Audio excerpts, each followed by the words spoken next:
Today, we're going to talk about camping/RV styles.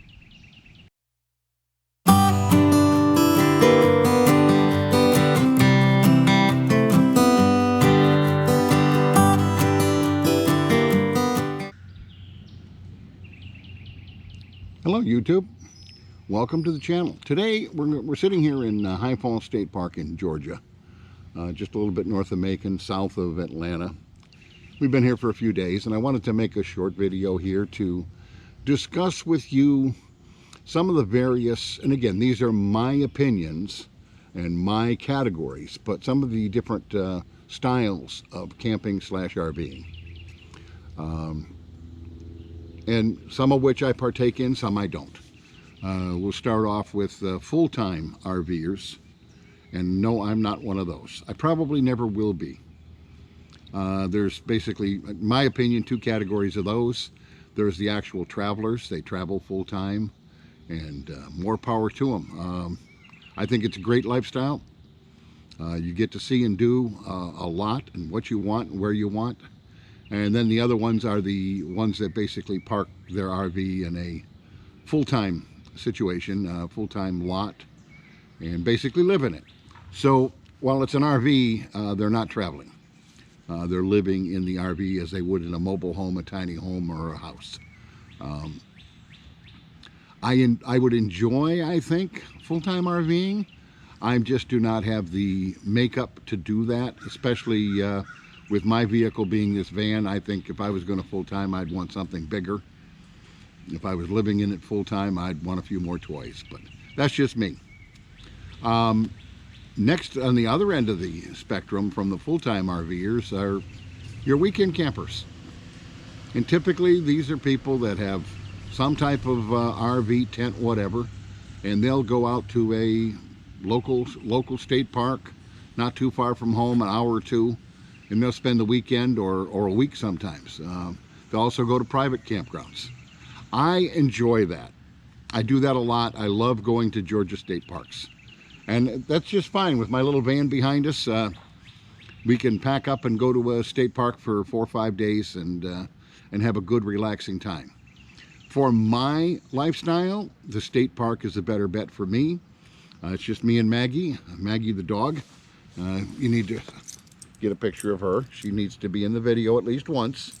And for us, this is more rustic, quiet, not a lot of activities. So it's not always the best for families. A lot of times families will go to private campgrounds that have a lot more amenities and activities, and that's okay. I enjoy those too, but I've really fallen in love with the state parks and the rustic nature, the quietness, the wildlife.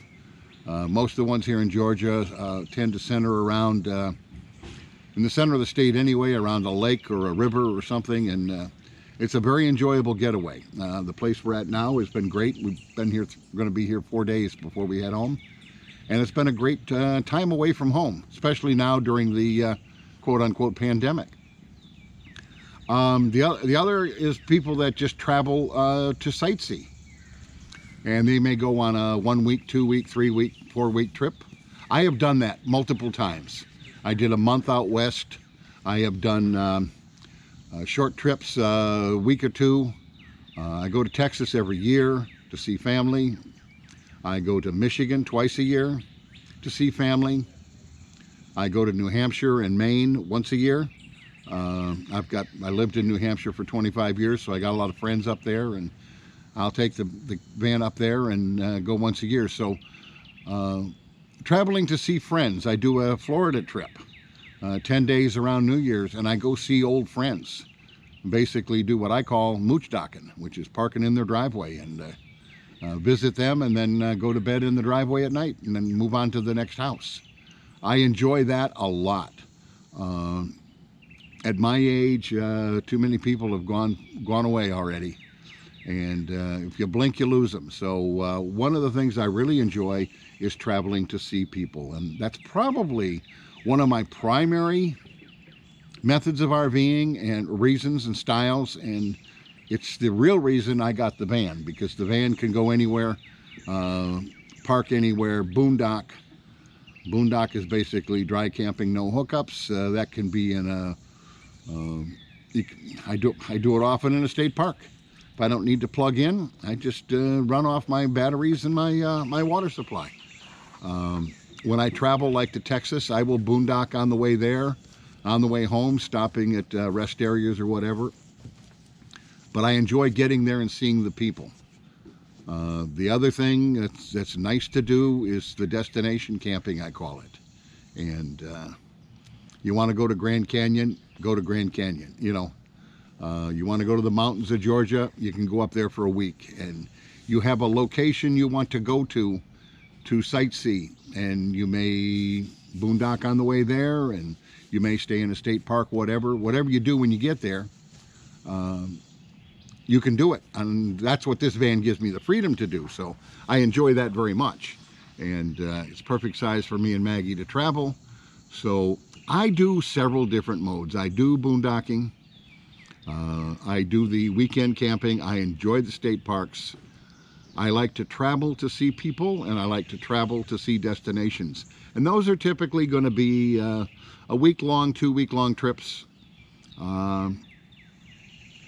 And then I'll kind of work my way back. So in the middle of that, I may be staying, like in Texas, I might stay 4 or 5 days when I get to where the family is in San Marcos, and then be on the road there, and then on the road home, and take several days each way there. So it ends up coming out to about 2 weeks by the time you're done with it. But it's a fun trip, and you get to see the people, you get to see the sights you want. And that's what the RV lifestyle is to me as a part-timer. I have gone out for 2 weeks, 2.5 weeks at a time, and then come back home for a week and a half, and then going back out for another 2.5 weeks. That becomes like a chore. I did it a couple times and realized that I need more downtime, personally for me, at home to kind of wind down, catch up on things I need to do at home, whether it be computer work or photography or whatever, and then get back on the road. So I need a little separation on long trips. Weekend type trips, I could go almost every weekend, it wouldn't bother me. And what I do different though, when I call them weekend trips, my weekends usually start about Monday or Tuesday and end on Friday. I get out of the state parks before they normally get overcrowded. For example, right now this is Memorial Weekend actually where I'm recording this, and I'm in a state park, and I'm leaving Saturday morning before the place fills up and overflows. And I'll be off the roads before the actual holiday traffic starts. So anyway, that's a little bit about what I like to do and how I do it. And want to throw in there just another thought about Harvest Host. I did another video that you can go back and look about the Harvest Host program, but that's another great place to stop when you're traveling across country or whatever. Boondocking location with a destination and something to do that's different, fun, and relaxing at the same time. So consider that as in your boondocking trips and on your downtime when you're traveling across country. Anyway, we're going to wind this up now. I want to thank everybody for stopping in and checking it out. I hope you found it a little bit interesting to learn a little bit about me and Maggie and how we like to travel. And we're going to go back to relaxing here at the campground and enjoying the rest of our weekend. So y'all take care. Be safe out there. Give the video a like if you like it. Take a look at some of the others. Maybe subscribe. Hit the little bell for notifications. You'll know when a new video is coming out. Typically, every Wednesday of every week, there will be a new video released of something. So hopefully you'll find something in there of interest to you, and you can subscribe to the channel. And whatever you do, take care and see the people you love. It's important. Bye-bye. Catch you down the road a piece.